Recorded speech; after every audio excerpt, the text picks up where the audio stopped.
Hey ladies, today is Friday, July 12th, 2019. I am no longer pregnant, and baby is 4 days old. And I apologize for the delay because I know I was recording off and on during labor, and then it got to a point where I couldn't record anymore because I was just in too much pain and also and occupied, clearly, having a baby. Um, so I wanted to come on here because I have a lot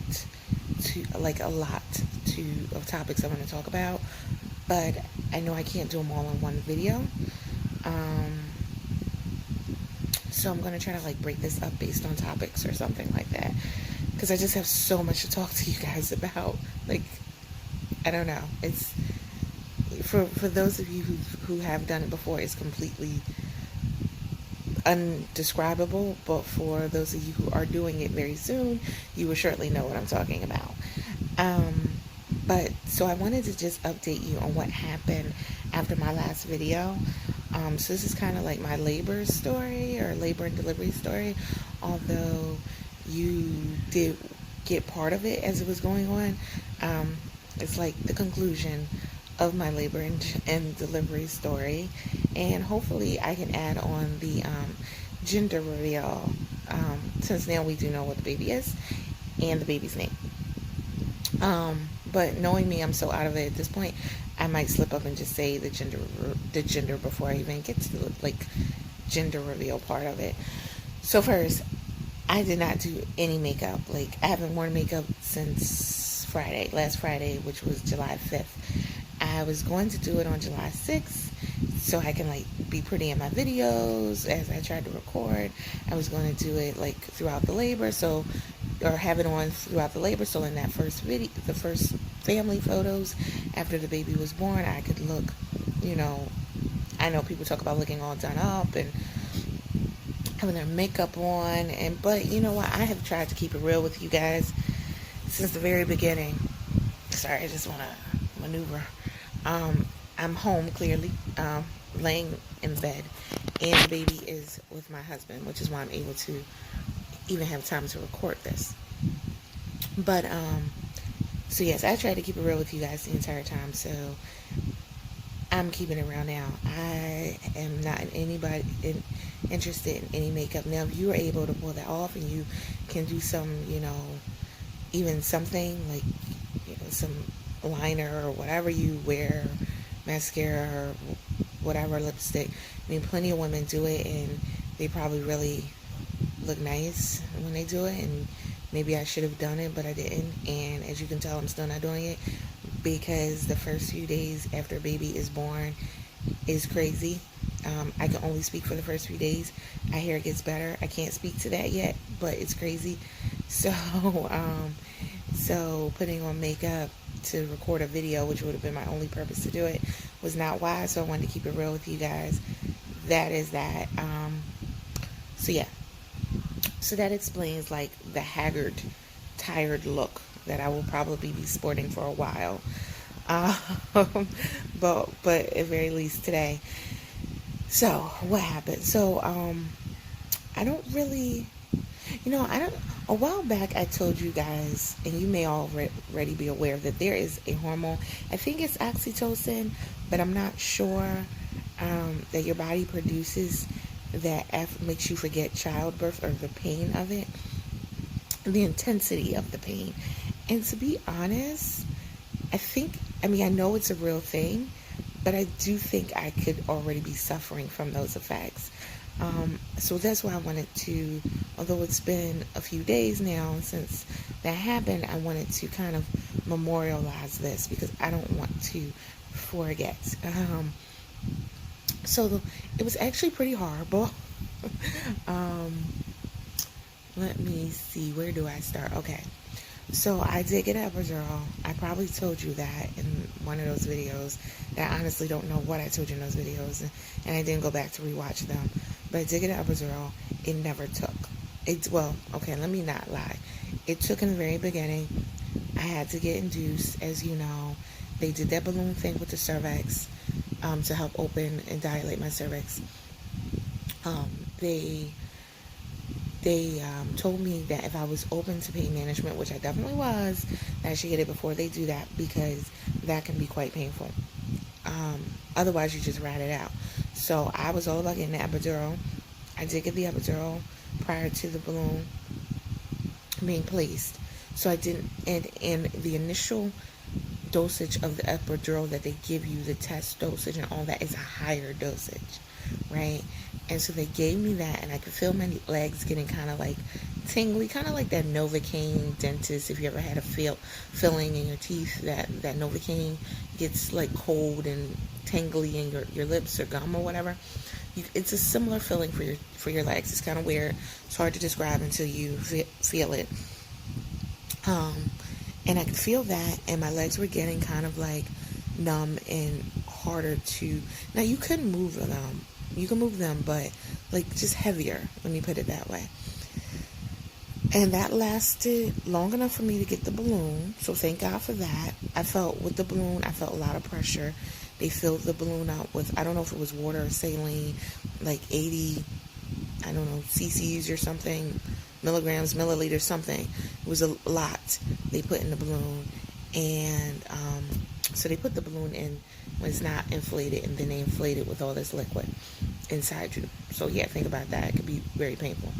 And if you know anything about your cervix, and it's like closed, and then they're putting all that, it can be pretty painful. And by the time the balloon comes out, you're supposed to be about 4 to 5 centimeters dilated. So for that insertion of the balloon and the filling of the balloon, I had only pressure, which is what you're supposed to feel. The epidural does not take away the pressure, and that's good because you need the pressure to also know when to push. So the epidural does not take away any of that. It's supposed to take away the sharp pain. I was also later told that epidural may not take away some of the crampiness that you feel, like with contractions, but it would take away the sharp pain. I don't know, because after those 30 minutes were up, mine stopped working, and we were never able to get it back together. So what I intended to, I didn't really have a birth plan. I tried to stay as open as possible. I wanted delayed cord cutting and delayed washing. But other than that, I was trying to stay open. I wanted to avoid an episiotomy, yeah, if possible. But other than that, I was pretty open to what had to happen. I wanted to avoid a C-section if possible. But again, safety first. So whatever they need to do, I wanted them to do above my wishes. But I did expect to have an epidural. So the fact, and I did not know that it could possibly not work. So the fact that it did not work was like crazy to me. I mean, it did work, but it didn't last, and it wore out really quickly, and they weren't able to get it back. And what I mean by that is that they kept topping it off. They kept adding more medication. They probably topped they call it a top off, adding more medication to it and increasing my dosage. They probably did that between 5 and 7 times. Now, when you get an epidural, you do get a button, at least in my hospital, and I think most hospitals work this way, where you can push the button and it'll give you more of the medication. It's supposed to be a small dose though, and you can't overdose on it. And it locks you out. So the way the one at the hospital I went to works is that it will lock you out after 18 minutes. So every 18 minutes you could press it and you get a small dose. So in addition to that, they were coming and increasing the dosage, giving me larger dosages, in the IV. So it was a lot going on. So it just never worked. They kept doing it, and they kept asking me, well, what's your pain level now? So on a scale of 1 to 10, 10 is like, okay, I'm about to, like set it seriously. And mine just kept going up. So in the beginning, where I was like, maybe 5, maybe 6, maybe 7, as they're giving me more epidural, it's going up because the epidural is not working at all. So as the contractions intensify and increase and get stronger, I can feel all this. I can feel the pain and the pressure. Now, you were supposed to feel the pressure, but I can feel the pain and the pressure. The shooting pain, the crampy pain, the every pain. I can feel it all, and the pressure. So So yeah, so that happened, and it was, it was an experience because I did not expect to feel all of that. Couldn't tell you, being that this was my first time, what I expected to feel. But I would say if I knew that I would still feel what I felt, it wouldn't have been worth sitting through the epidural. Maybe it was worth it just so I didn't feel the insertion of the balloon. But that's really all I got out of it. So I got to a point that I was shaking. Now, shaking, and when I mean shaking, I mean like shaking. Like you would have thought I was, like this, like my hands, my body, I was just shaking. Now, I did hear that could be a side effect of the epidural, which is crazy because the epidural didn't even work for me. But it also happens, I was on Pitocin, which is also oxytocin. I was on Pitocin to help induce me, so that could have caused it. But I was also told at the hospital that women who don't have an epidural or Pitocin can also have that because it's a side effect of labor. So I don't know. So I'm shaking like crazy, and then I'm in so much pain, and I feel all this pain in every contraction, and it's building like it should. I mean, this is all what's supposed to happen. I just wasn't supposed to feel all of the pain because of the epidural. And the way the epidural is inserted, it wasn't super painful. I mean, it's a little uncomfortable, but the most uncomfortable thing about getting the epidural is you have to like kind of round your back over, like arch it. They say kind of like a shrimp, or you know how a shrimp is rounded, or like a cat when it haunches up its back. So you think about that, and so you got to round your back to open up your spinal cord, because the epidural they're looking for a certain place to insert the needle and ultimately the catheter in your spinal cord, that then they put the medication in there and it numbs you. So you need to stay very still, and you need to stay in the right position. So like I said, all of that worked out for me because it did work in the beginning. I did get that initial dosage that did help me for about 30 minutes. But, I don't know if it was worth the inconvenience because it takes about 30 minutes, 20 to 30 minutes to place an epidural. So because first they have to find the spot, they have to put the needle in, they have to thread the catheter into your back, and then give you the dosage. So it's all of that. It takes all of that time to get you to a point. But whatever, it was what it was. But yeah, so that's my epidural experience, or lack thereof. And actually, one of the anestheticians, hopefully that is the correct term, told me that this is not all that uncommon. Sometimes the epidurals do not work as well. He said it could have been because I also had, so they put fetal monitors on your stomach, and I had 2 fetal monitors. I think one was doing the baby's heart rate, the other one was doing the intensity, or could tell when I was having contractions. After a while, and based on the baby's positioning, they were having a problem with reading the contractions. So they did an internal fetal monitor. So that's where they literally like stick this tube up in you, and they have that going on, and that's telling them the intensity and how often you're having contractions. And they can actually see on the screen how your contractions build and all of that. So I have a lot going on in my vagina at this time, right? I have the catheter that I think I told you about because of the epidural. I have the fetal monitor going on, and I have people constantly sticking fingers up there to check how dilated my cervix is. So I'm just not a happy camper because I can feel everything. And especially these fingers, I mean, it's not like, they're just going in. They're going deeper than any person should ever be finger-wise in your body, because you would not enjoy it under any circumstances. And that's how they check your cervix dilation. So, and it's uncomfortable to painful. I would say more painful than uncomfortable, but maybe if you have epidural, you might just feel pressure. And maybe it's just not that bad. But an epidural that works, I meant. So I go through all of that. We get to a point, if you've never done this before, like I hadn't up until now, you get to a point where there's this pressure aside from the pain. So you're going to have contractions, but hopefully in between the contractions, the pain isn't as bad. But you'll still feel like you have to poop, and it's really crazy and it's uncomfortable. It's like you have to poop. Like you want to just get up, go to the bathroom, and you're like, no, I gotta poop now. And that's a good sign because that means it's time to push, usually. It also depends on how dilated you are when that happens. So I got to a point where I was 9.5 centimeters dilated, but the baby was at 0 station. And so the baby was just high up and hadn't dropped. So my baby hadn't dropped before I was induced and hadn't dropped at that point. So the baby was still high up, but I was 9.5 centimeters dilated, and I'm feeling all this pressure. And I'm like, listen, I'll push without you guys. I don't know. I don't need you. Like, I got to do something because I can't take this anymore. So they came to me and they were like, well, they did one more check, and I was at 10 centimeters. And they said, if you really feel you need to push, then we should push. Now, again, that having to poop feeling is pretty much consistent. Like, it doesn't go away. So even when you're not you're in between contractions, you still have that feeling. It's not an uncomfortable feeling.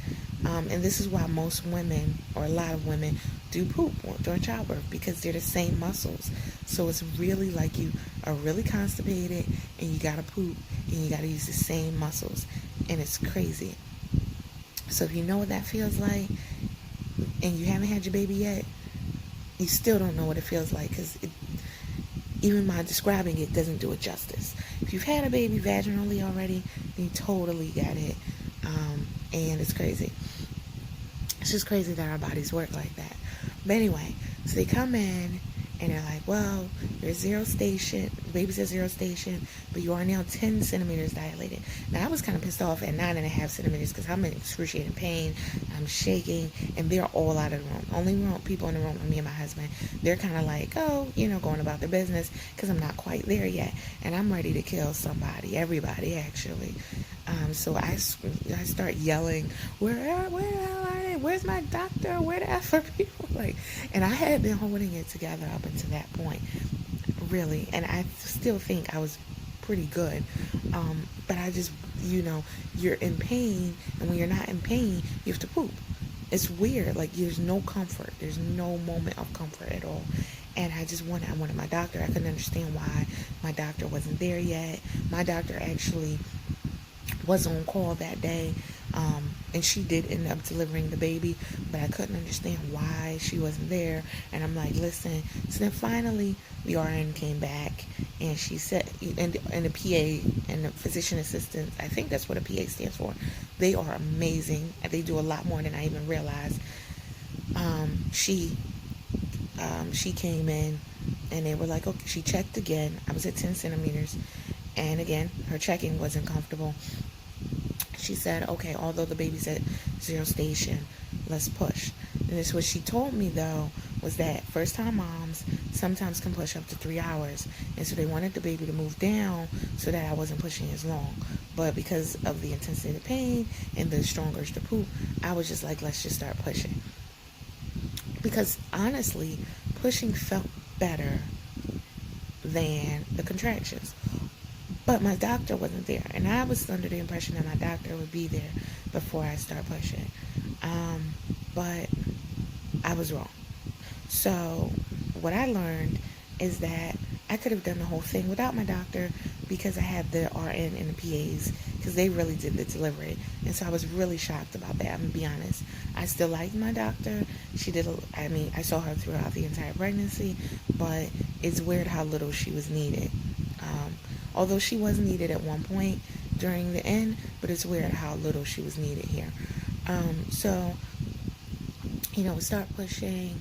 You have to, like I said, you're pooping, use those same muscles, push as hard as you can. In the beginning, I wasn't pushing as hard as I can, because I did feel like I had to poop, and I did not want to poop, because I don't know these people, and I don't want them. It's embarrassing, and I know I was kind of holding back, and to be honest, so for a while I was holding back, and then my husband's there, and I don't really want to be poop. I don't know. It's a lot.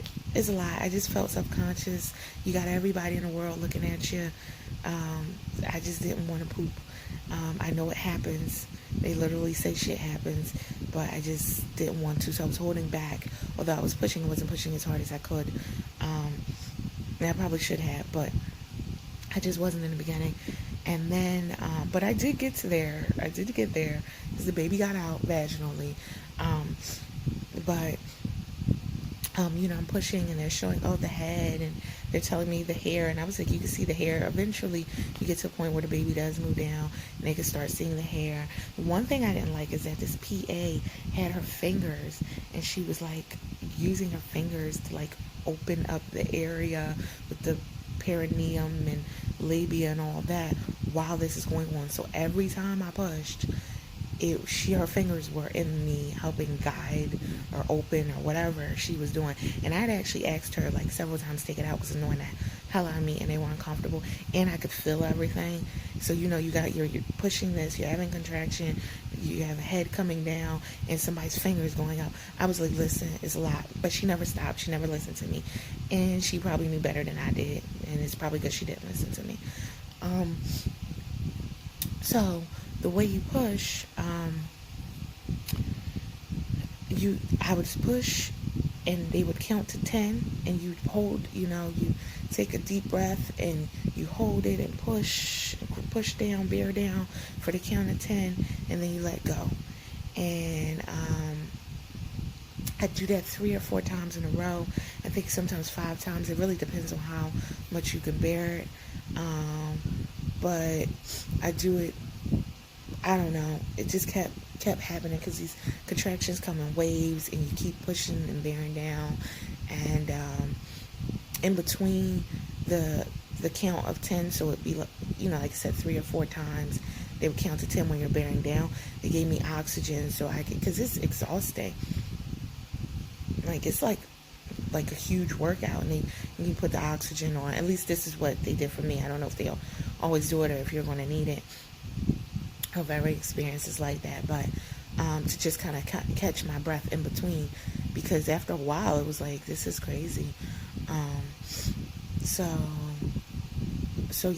you're doing that, and then they keep showing me the hair. And how am I seeing it, right? Because how can I see the angle? Well, because they asked me if they could bring a mirror in the room. So they brought a mirror in, and they angled this pretty good sized mirror, like something you might have in your bedroom, and they angle it so you can see yourself pushing and you can see the head. And by my understanding is that's to help you keep you motivated and on track, and to see where the baby is at. So they do all that. They asked me if it was okay, and I said fine. But to be honest, a lot of times when I pushed, I would close my eyes, like I would be like, or whatever, and they kept saying, push with your body, not with your face. And I would, because I'm like, and that's not really what they want. They wanted to come from, down below. And but I would close my eyes. So they kept telling me, open your eyes, look at your baby, even though the baby had not come out yet. But they wanted me to see how far down the birth canal the baby was coming, because this woman is opening up the area, and I can, I can see hair. I could just see hair. I couldn't see much, but I honestly was in so much pain, I didn't care. Like, I just wanted it out. I didn't care if it had hair. I didn't care whether it was a boy or a girl or a donkey, an alien, or a unicorn. I needed whatever the hell was going on to stop. That's all I cared about. And I was, it was exhausting, and right now it's all a blur. That's why I said you start to forget some of the intensity, because it becomes blurry, right? That's what happens. And so I understand why women kind of are like, oh, well, it's not so bad. Yes, it gets blurry. And so I could honestly say to you, it was okay, but it really wasn't. So don't listen to that, because it's getting blurry. And I wanted to tell you before it got too blurry. And so listen, you got to do it. If you're pregnant now, you're too late. And I wouldn't say don't do it just so you don't have this experience. I'm just trying to be real. And again, my experience is totally different, because giving birth and labor and delivery are like snowflakes. No two are the same. So no matter what happens with you, is going to be different from what happens with me and everyone else. And even if you have more than one, your story is still not going to be the same for each pregnancy, labor, or delivery. But this is just mine, and I didn't want it to get too blurry, and I leave out too many details before, and I start romanticizing it. I mean, nothing wrong with romanticizing it, but I just want to have the truth on tape for the record. So what else? Oh yeah. So then ultimately, we got to a point where I did see hair, and my husband, he was looking, and he didn't actually want to watch, but he watched and helped support my head and help hold my legs, and he participated and did a lot more because I knew he did not really want to be involved in all that. He's squeamish about it, but he was there, and he was a really good help. So yeah, where do we go from there? Oh, so I'm seeing the hair come down. The hair. He leans over. He was like, "The baby's light skin," and I was like, "What?" I was like, "You can't tell. You can't see a face." And he's like, "No, but I can see from the hair and the head that the baby's light," which is funny because a lot of black babies, neither one of us are light skin. You've seen our maternity photo shoot photos. So it's just funny. But a lot of black or African American babies are born light, so it's very common. It was just funny that that was like one of the first things he noticed, other than all the hair. Because everyone kept remarking on all the hair.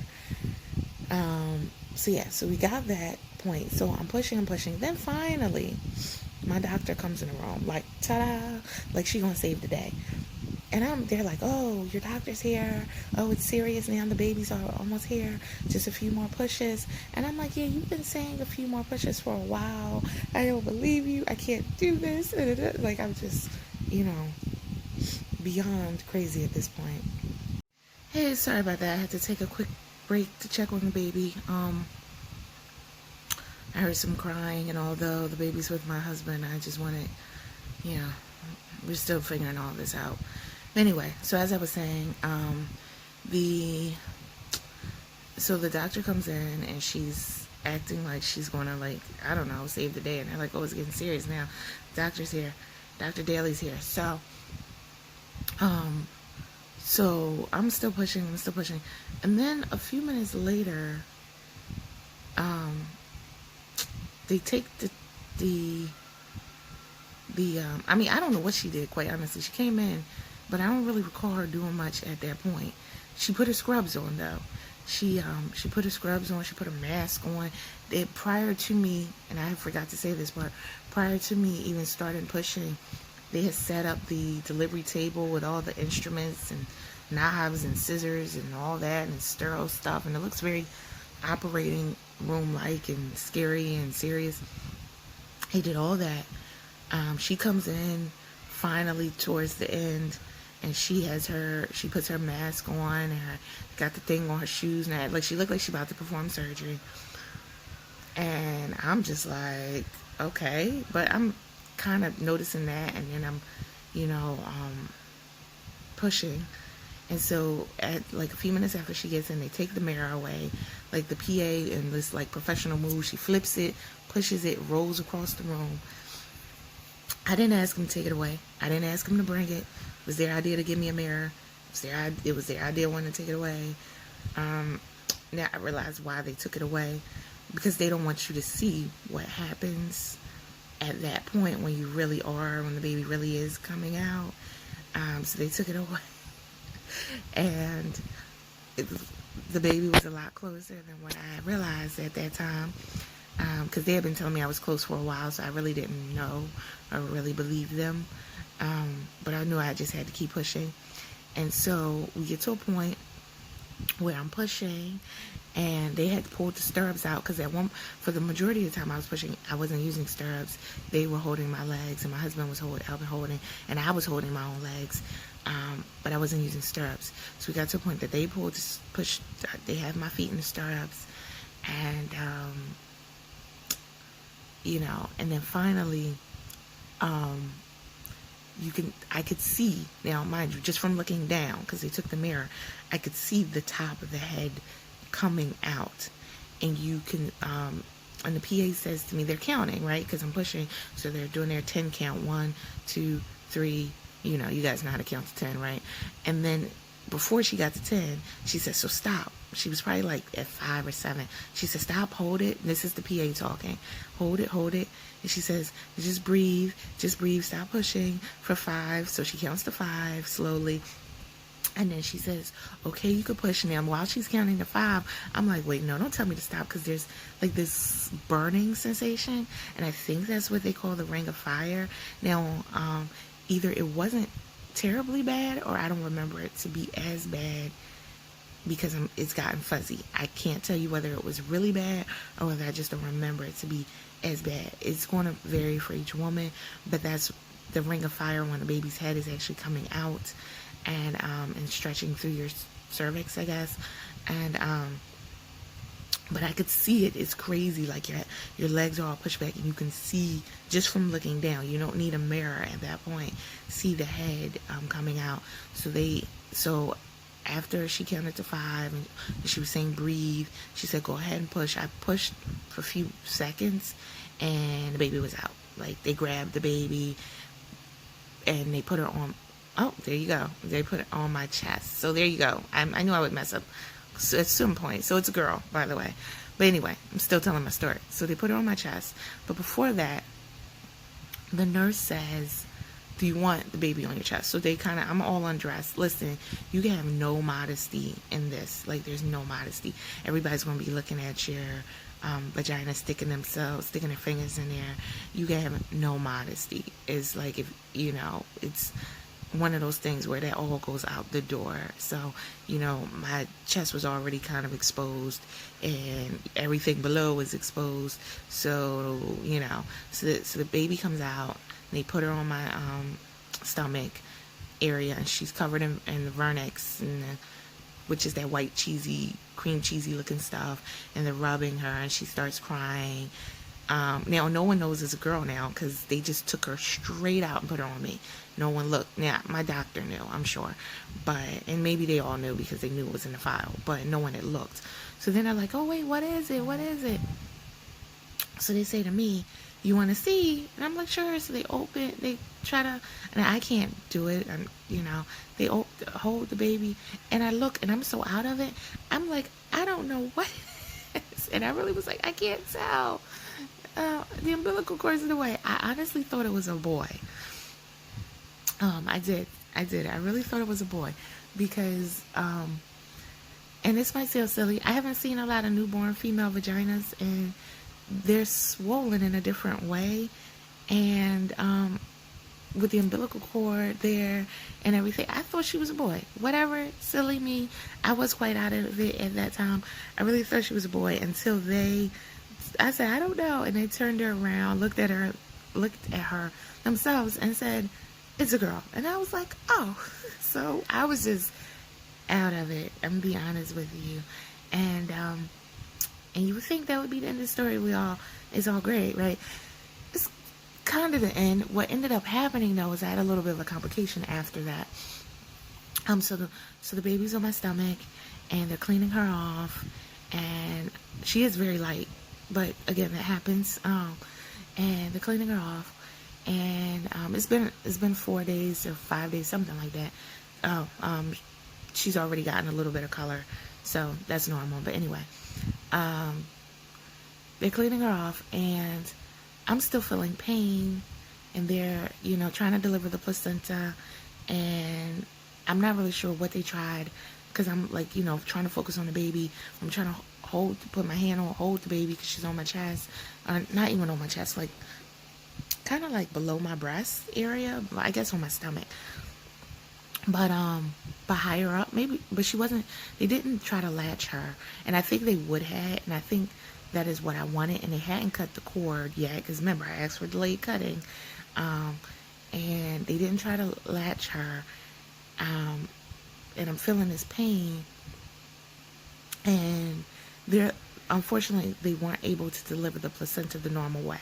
Now, I don't know what the normal way is because I never had it done, but they weren't able to deliver it because I guess there's usually a few more contractions and the placenta comes out. I guess you push the placenta out, and I can't remember if they had told me to push or not, but anyway, whatever, I just don't remember because all of that was a blur. It didn't work, and they had to manually remove the placenta, and I didn't even know that was a thing. I didn't know any of this stuff was a thing. But what that means is that they go in and like literally stick their entire hand up in there and pull that thing out. It's probably a little more of finesse than what I just described, but that's what they do. And so what ends up happening is that the PA ended up putting her hand up in there. And remember, a baby just came out. They put their whole hand, wrist, arm up in there to try to get the placenta. And my placenta was, at the top, kind of in the front area. And so they go in there and they try to get the placenta. And she was not able to do it. So then, here's where my doctor became important. She steps in and she, second woman to do it, sticks her hand all the way up there, because that's what I need. And she brings it out. But I can feel all of this. I can feel all of this. And so that's the crazy part. Like, I'm feeling this. Like, this is not, if your epidural kicked in and you had this issue, maybe it would just be pressure. I don't know what to tell you it would feel like. But for me, it was pressure, yeah. But there was pain because 2 women, after giving birth to a baby, just fisted the hell out of me, I should say, to grab a placenta. So yeah, there was pain. And there was a lot of bleeding. And so they had to take care of that. And so while they were fisting me to get this dang on placenta out, I was holding the baby, but it became too much in the pain area, so they took her away and put her in the warmer because I couldn't hold her while this type of pain was going on, because it was pretty bad. It was pretty bad. I don't know how to describe it. And so he took her because I was kind of holding her, but if you're in pain, you grip. And and I do have some nails, and the lady was, one in the RNs was like, oh, be careful with your nails. I'm holding the baby, like gripping the baby. And so they took her away from her. And I understand because, when you're in pain, you're going to grip. And I probably shouldn't have had her. So they took her and put her in a warmer where they continued to do their stuff. So she didn't latch immediately, which is what I wanted. So she didn't, because I wanted to breastfeed. So she didn't latch immediately. We did do a little bit of skin to skin, but it wasn't super long because of that issue. But like I said, you got to be open-minded. I don't know how any of that really affects anything. You read a lot about that second they have to come out. They did put her on me, so we did have immediate skin to skin, but they didn't have to put her in the warmer at all. They could have cleaned her up on me, which they did start to do until they noticed the problem with delivering the placenta. I'm not exactly sure why that problem happened. Later I was told it had something to do with the umbilical cord ripping or being very thin or whatever. So I don't even know if they were able to do the delayed clamping the same way. I mean, at the end of the day, it doesn't matter because she is healthy, overall healthy, and so that's all that really matters. She does have some jaundice, but other than that, she's healthy. So that's why I said overall.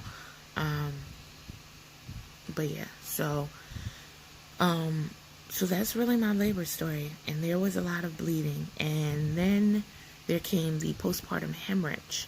So after they cleaned the baby up and they put her in the bassinet thingy, and my husband was over there with her while they were doing all that and telling him the measurements. So she weighed 6 pounds, 11 ounces, so she wasn't huge. But at my last growth scan, they did say 7 pounds, and they were pretty close, So she was 6 pounds, 11 ounces at birth. They have her at 20 inches, and she was born at 3:52 a.m. on July 8th. So remember, I went in to be induced on July 6th. At 8 p.m. and she was born at 3:52 a.m. on July 8th. So that's how long my process took. I also pushed for 2 hours, a little less than 2 hours, I was told. And so there was quite a while of pushing. And so they took her to the nursery. At that point, I said, just go ahead and wash her. It was just whatever. So they went and cleaned her up at the nursery, and then my husband and stayed with me, packed up the stuff we had in the labor and delivery room, and we went over to the postpartum. Now, before that happened, there's a lot of bleeding when you deliver vaginally, and they put, the way this hospital does it, they put chucks on me.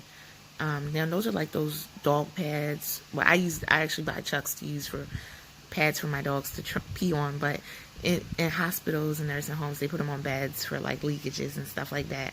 I call them dog pads. They look like training pads, and I do use them as training pads, but they are technically called chucks. It's like a CHUX or something like that. And they put 2 of them on. Well, they got me up out of the bed, and before they put them on, and they wanted me to pee. And they took me, helped me go to the bathroom, and I peed like 800 milliliters or whatever, which apparently was a lot. But as I looked down, it was a lot of blood. So there's like blood everywhere. There's blood all over this room. Like there's blood everywhere. Somehow there was blood on the wall. There's blood all over the floor. There's blood trailing behind me. There's blood when I get up after peeing. There's blood. There's blood. So then the nurse takes 2 chucks, and she folds them up, and she takes 2 like heavy overnight pads, and she makes like this huge pad makeshift thing, and she takes the mesh underwear that the hospitals give you postpartum, and she uses that, and she puts that on me after I urinate, and so to soak up all this blood. So, you know what, I'm going to show you, because I did bring some of this stuff home to help with the bleeding afterwards. So, just so you have an idea. Sorry, in the closet. But the mesh underwear, a lot of people complain about them. Sorry, but I actually didn't find them to be that bad. Sorry, I just want to show you. I mean, we all know what these pads look like, but I just want to show you the type of stuff that they were using. So they had the chucks, and I can show you what those look like too, in case you really don't know. Give me a second. So sorry, dark. So you can tell I was not prepared. So they basically look like this. Now these are actually the ones I use for my dog. Now I have some here, but they look like this. And they took two of those, and they folded them up. And they took these generic maxi pads, like the most generic maxi pads you can get. Like if you went to the dollar store and you bought overnight maxi pads, that's what these are. But I'm gonna show you. I brought some home. This pack wasn't even open. I bought some of the Chucks home too, but that's just because I wanted to use them as dog pads. So they're like these. So they're not super huge, but it says overnight on the package. They're pretty cheapy. Like they don't have wings or anything. They're just pretty cheapy. And they like this. So they took 2 of these. They didn't line them on top of each other. They like stacked them like one and then another one. And they took these 2 Chucks and they put them in these mesh underwear. Now people talk about these mesh underwear, but I like them. Now this is the package that they made a large, extra large. Let me show you the underwear. They're not paper. They're stretchy. They're kind of like boy shorts. I'm not saying I would wear them now, but for what they were worth, I like them. I thought people were always talking about the mesh underwear, and they made them seem like they were, I don't know, but I didn't find them uncomfortable. They're very stretchy, and they are mesh, but I don't know. They're fine for their purposes. But anyway, to finish this story off, they ended up putting that on me. And I sat there. They told me to get some food. It was like 4 or 5 in the morning. My husband went out to get something. We are in New York City, so there are things that are open 24 hours. So he went to go get food because the hospital cafeteria does not deliver at that time where I was. So he went to get food, and he brought back, I don't know, just some breakfast egg sandwich from one of the places that was open at that time. So I sat there, I ate that because they wanted me to eat and stuff, so I didn't get lightheaded. And remember, I hadn't eaten since July 6th, because from the moment I got there, I was on a clear liquid ice water Gatorade type diet. They did bring me Jello. I did throw up the Jello. Oh, I forgot to mention there was the vomiting. Yeah, so there was some vomiting too. And of course, that's apparently pretty normal. While I was in labor, way before I started pushing, I had Jello, and they were bringing me like lemon ices, and that was all really cool. But I threw up the Jello. The Jello was a little apparently too heavy. I don't know. Jello didn't sit with me. But then they had, clean this up in a second. Then they had, during the actual pushing stage, I couldn't tell you how long I had been pushing. I started to throw up again. I forgot about that. See, this is why I said it gets fuzzy. I started to throw up, and this was just gas and acids and liquids and nastiness, but it wasn't any food really. I hadn't had any food. It was just like liquids, and they said that's very common because a lot of pressure builds up, and I could feel pressure building up in my chest, and like acids and gas, and like you have to vomit. And so I did vomit at some stage during the pushing. Yeah, so see, I totally forgot about that until this point. But so yeah, there was that too. But it was fine. After I vomited, we went right back to pushing because the contractions don't stop. So, but yeah, so there was all of that. And so fast forward back to me eating. So I was eating. The baby had already been born. And she was, I guess, being checked out at the nursery, doing all the tests they do. And I got up after eating. They were going to take me over to the postpartum. I got up, and I only had that Chuck's combo thing, and I was showing you because I wanted you to explain how much bleeding there was. They had all that on me, and you're soaking through all this. And what happened was I got up maybe 45 minutes later, and there's just blood pouring. And this is all TMI, so if you're squeamish, you probably shouldn't have watched anything I said, because I just gave you the whole story. And so there's just blood pouring down my legs. And so the nurse, now there was a shift change, so the nurse who was with me all during the actual delivery phase and stage of it, had left. She did put the initial chucks on me and the pads and all of that, but she had left, and there was a new nurse who was taking over. And she was only my nurse for maybe a few minutes because I was leaving labor and delivery. I was going to postpartum. So she was just basically transitioning me from one side to the other. And so I get up, and the blood, she went to get a wheelchair, and I get up, and the blood is coming down. So she changes me. It's like running down my leg or whatever. She changes. She puts together the chucks, two pads, new pair of mesh underwear. And she just puts them on me and wheels me over to labor and delivery. As I'm being wheeled out, like I said, everything in that room is ridiculously covered in blood. So apparently I lost a lot of blood. Not so much to need a transfusion, but a lot. And then after that, I get to labor and delivery. It was only wheeling me down the hall. I mean, I'm not labor and delivery. I leave labor and delivery. I go to postpartum. She wheeled me down the hall. I was in room 601 for labor and delivery. I was in room 630 for postpartum. So yeah, I'm literally down the hall from room 601 to 630. And as soon as I get to labor and delivery, it's probably around 7. I keep saying labor and delivery, I mean postpartum. It's probably around 7:30 in the morning.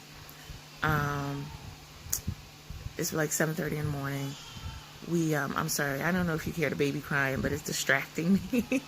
And they're doing shift change, and I'm there, and they start asking me if I want breakfast, and I'm like, what breakfast?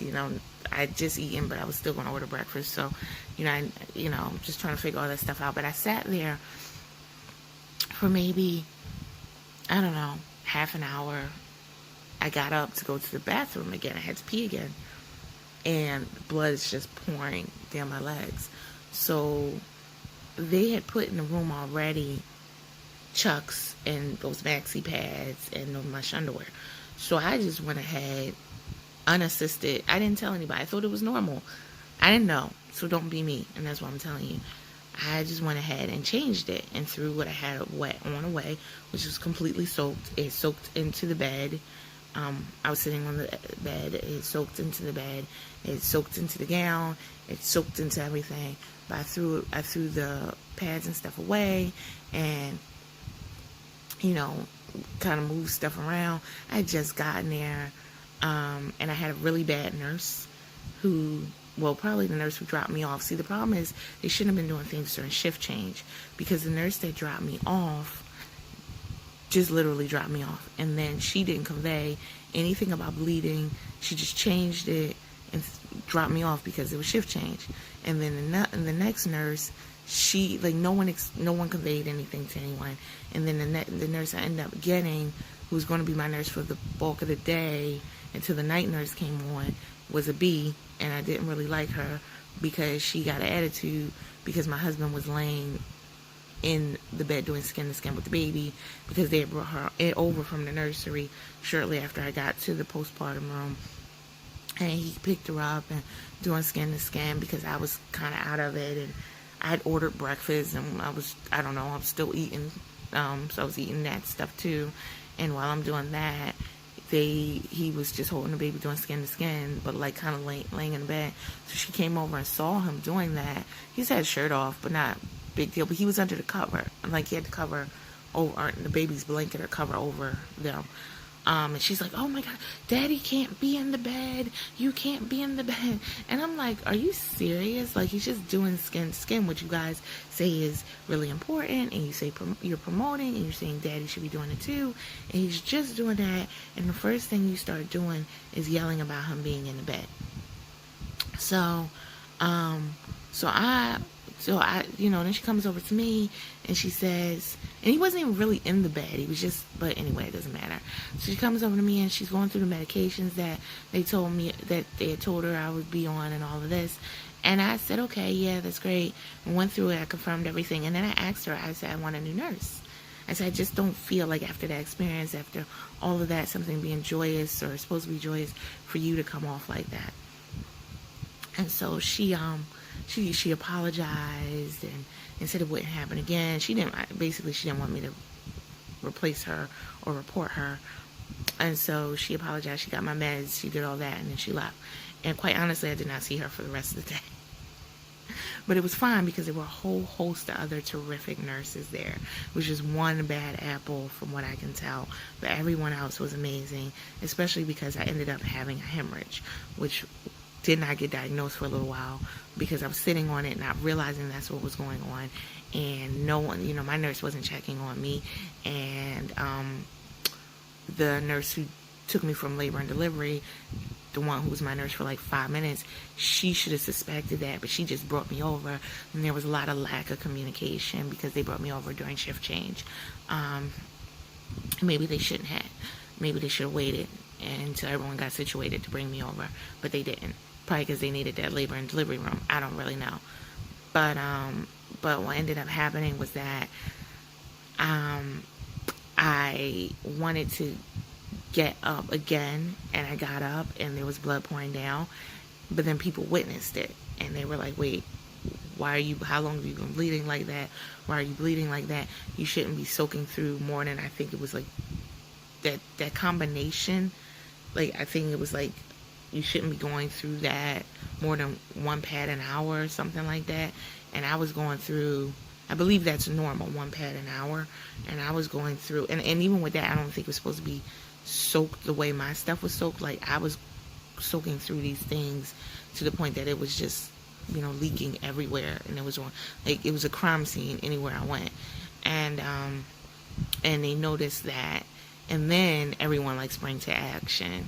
And it was only because the other nurse, I had a roommate, and it wasn't so bad because she was actually checking out, like we were in a hotel. She was being discharged that morning, and I didn't have a roommate until the day I got discharged, which was Wednesday.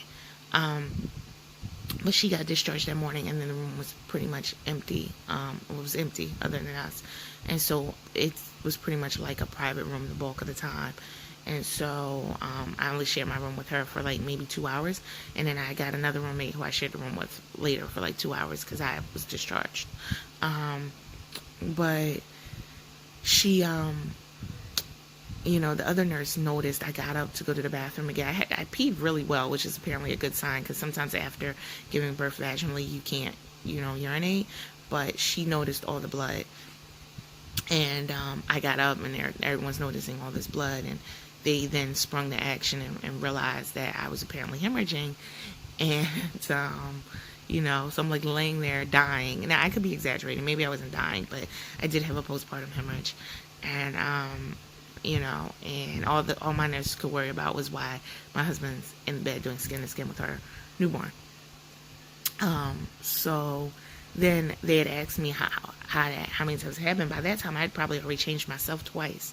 So I was like, well, I changed myself and threw it away, and housekeeping had come and taken it off because they wanted the pads so they can see how much blood was in the pads and all the stuff.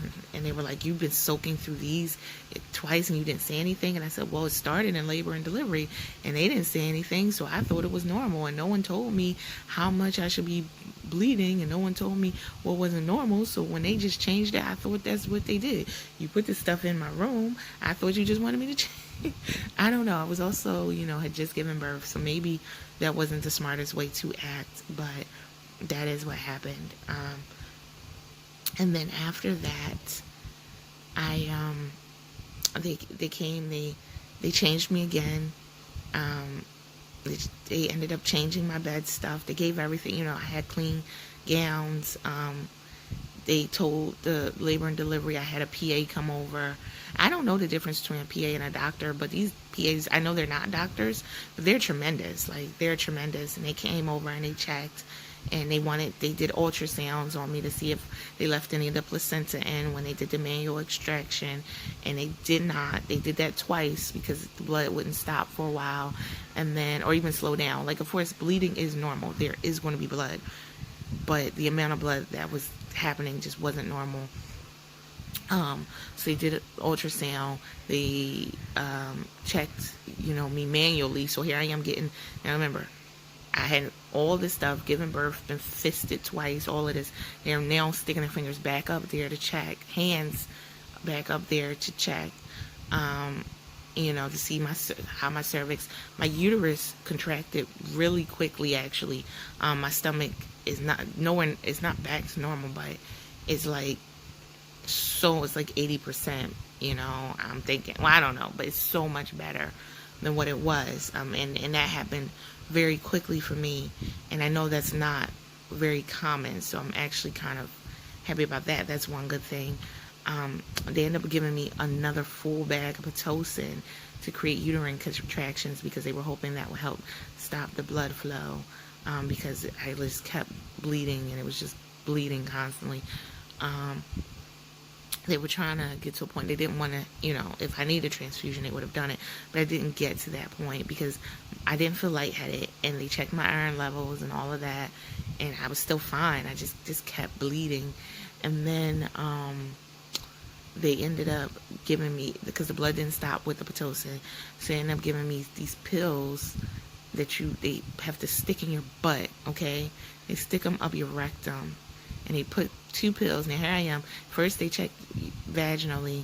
I'm on this bag of Pitocin, and they're sticking pills up my rectum to stop this bleeding, or to help my uterus contract, to help stop it. All of this I do remember. So, all of that is happening, but I'm still bleeding. They're like, we're just going to wait and see and hope that this medicine kicks in. And eventually it did. But, and it didn't stop the blood, but it took it to a more normal level because I was at an abnormal level and I was bleeding a lot. But my nurse, she didn't check because, she didn't care. But it was cool because I had so many other nurses. I did not miss her at all. So many other nurses came, and people, when they found out what was going on, they checked on me.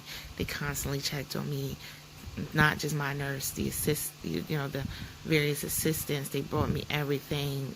Everyone was coming to just hang out to see how I was doing, and they all rallied. So even though she was a B, they more than made up for it, because I didn't really miss her.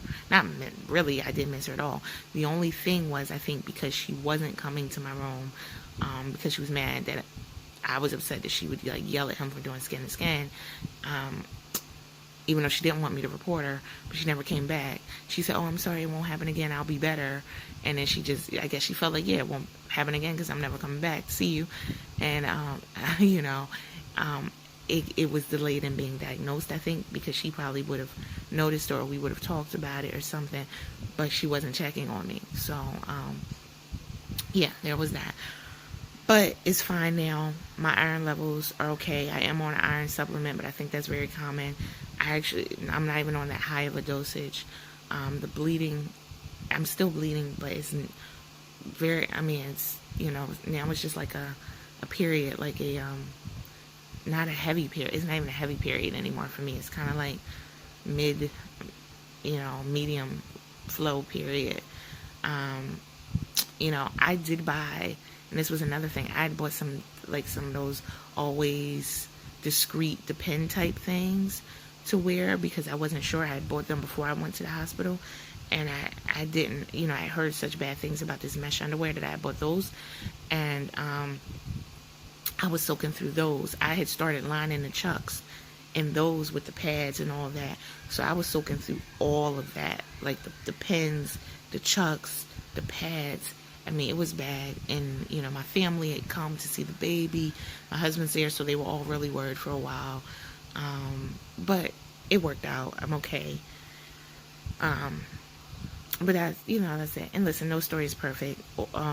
Overall, I have my baby girl, and I will introduce you to her very soon.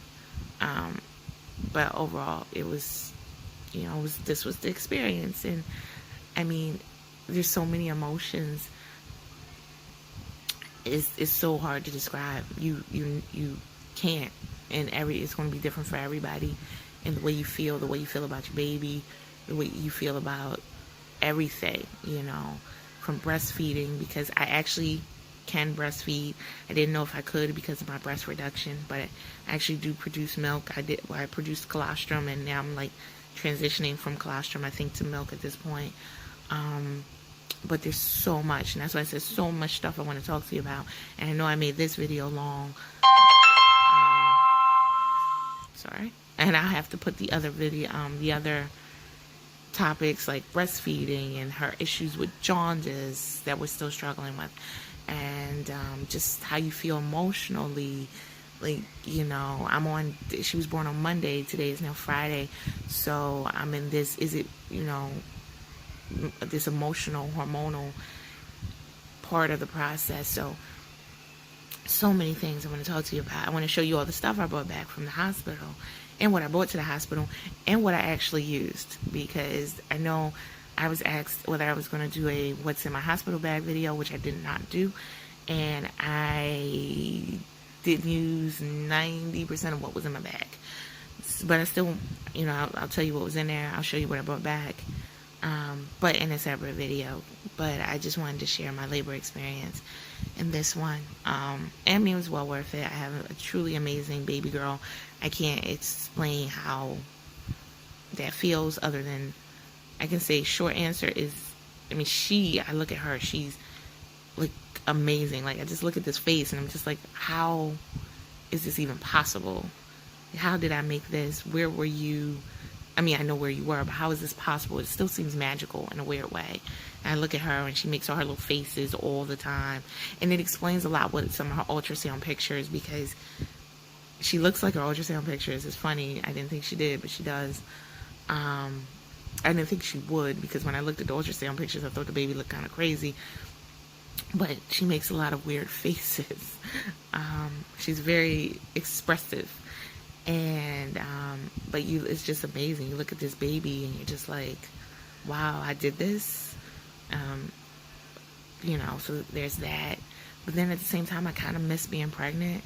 And I don't miss feeling pregnant necessarily, but I just miss the anticipation of this big event, because I had my big event, so I do miss that.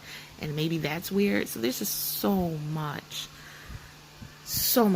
And again, this is my experience. Doesn't mean any of you ever feel like this or have felt like this, but if you have, please feel free to share. And if you haven't, feel free to share. But I just wanted to let you guys know I am alive. I am okay. I'm better than okay. I have a beautiful little girl, and her name is Michaela Marie. And Michaela is spelled Michael with an A on the end. She is named after my parents. My father's name is Michael. My mother's name is Marie, and I named her Michaela Marie. So I have a beautiful little girl, so I'm better than okay. And, we're both healthy, so, I mean, what else can I really ask for? So, I wanted to introduce you guys to Michaela. And after that, I will probably do another video on another topic as soon as I have time. Because newborns are ridiculously unpredictable and can't sleep. And there's another thing called cluster feeding, which I found out about. So many things. None of you guys told me about any of these things, so I'm blaming all of you. Because no one prepared for me for any of this. But anyway, I will talk to you guys soon.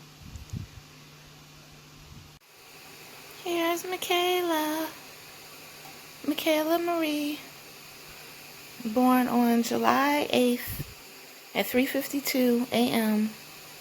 Today she is, I guess, 4 days old. A little more than 4 days, almost 5 days, I guess, old. Because it is July 12th. She was 6 pounds, 11 ounces, and 20 inches long. But this is her. And I guess she makes all of it worth it, right, guys? So I can't wait to see each one of your, labor and delivery stories and meet each one of your babies.